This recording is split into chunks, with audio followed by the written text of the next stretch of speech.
Drugs రహిత రాష్ట్రంగా తీర్చిదిద్దడానికి అనేక రాజకీయ పార్టీలు, వామపక్షాలు పనిచేస్తున్నాయని సిపిఎం నెల్లూరు జిల్లా కార్యదర్శి మూలం రమేష్ అన్నారు. నెల్లూరు సిపిఎం కార్యాలయంలో ఆదివారం ఆయన మీడియాతో మాట్లాడారు. అసాంఘిక కార్యక్రమాలకు వ్యతిరేకంగా గలమెత్తిన పెంచలయ్యను తుదముట్టించారని అన్నారు.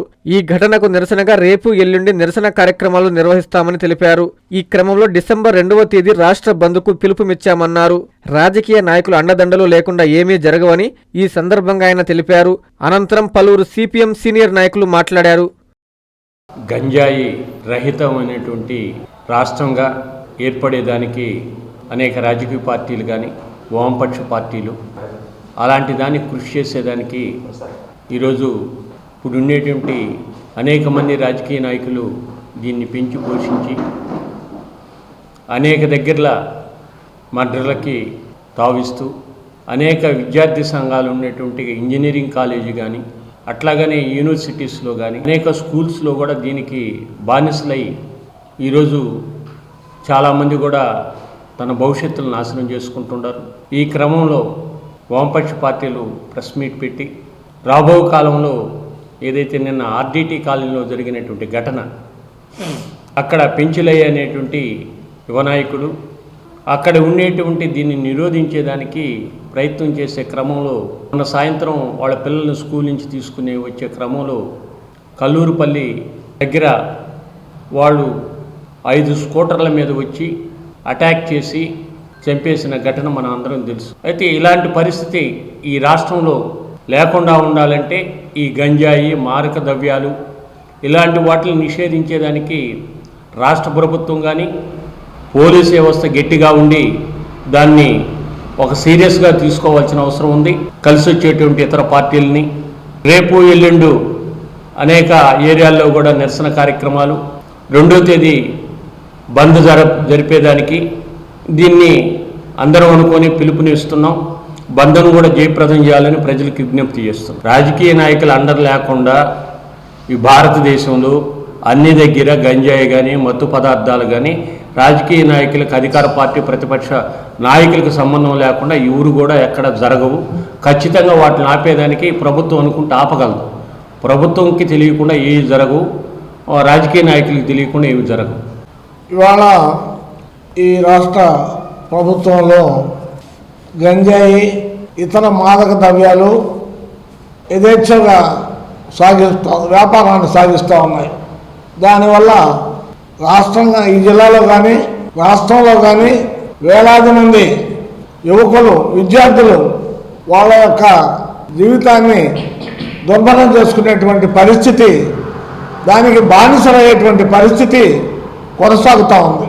దీన్ని రాష్ట్ర ప్రభుత్వం కానీ లేదా జిల్లా అధికారులు కానీ తెలీదా?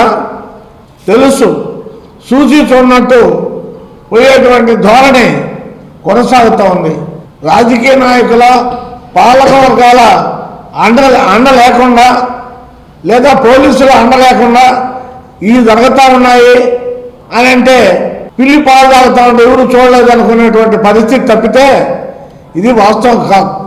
నిన్నగాక మొన్న జరిగిన ఈ హత్య చాలా దిగ్భ్రాంతికరంగా, ఏదేదో రౌడీజాల దగ్గర ఇంకో దగ్గర జరిగిన హత్య కాదు. ఇది ఒక సామాజిక రుగ్మత అయిన మత్తు మందుల్ని వినియోగాన్ని అరికట్టడానికి తన శక్తి వంచన లేకుండా తన పరిధిలో తాను పార్టీ అండతో ఒక రకమైన ఉద్యమంలాగా తీసుకొస్తున్నాడు పెంచలయ్య.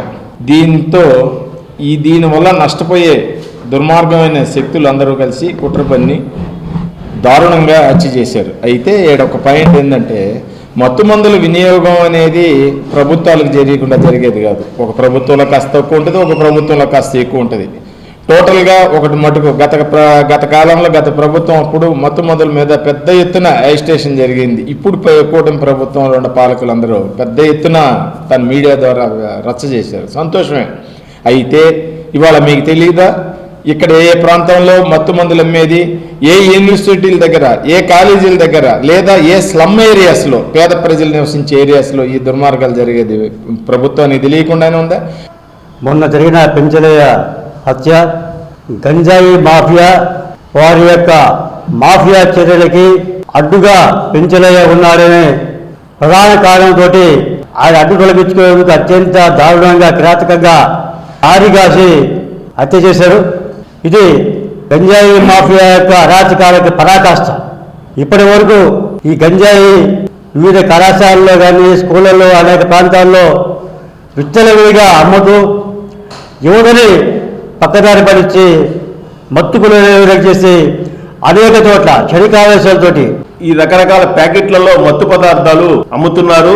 కాబట్టి దీన్ని వెంటనే ఆపాలని రేపు 2వ తేదీ జరిగే జిల్లా బంద్, ఈ హత్యకు నిరసనగా జరిగే జిల్లా బంద్కు ప్రజలంతా సహకరించి వాలంటీర్గా షాపులు మూసి ఈ బంద్ను జయప్రదం చేయాలని చెప్పి కోరుకుంటున్నాం. మెడికవర్ క్యాన్సర్ ఇన్స్టిట్యూట్ మన నెల్లూరులో అత్యంత అనుభవజ్ఞులైన వైద్య నిపుణుల ఆధ్వర్యంలో అన్ని రకాల క్యాన్సర్ వైద్య సేవలు. అధునాతన పెట్ సిటీ స్కాన్ ద్వారా 5 నిమిషాల్లో క్యాన్సర్ నిర్ధారణ మరియు చికిత్స అందిస్తోంది. దక్షిణ భారతదేశపు మొట్టమొదటి హాల్సియన్ రేడియేషన్ థెరపీ మెషిన్ మరియు బోన్ మ్యారో ట్రాన్స్ప్లాంట్ అందుబాటులో కలదు. ఆరోగ్యశ్రీ మరియు ప్రభుత్వ అనుసంధాన ఉద్యోగులకు CGHS, EHS, ఆరోగ్య భద్రత, మరెన్నో బీమాలు మరియు నగదు రహిత చికిత్స అందిస్తోంది మీ Nellore Medicover cancer institute, Chintareddypalem, Nellore.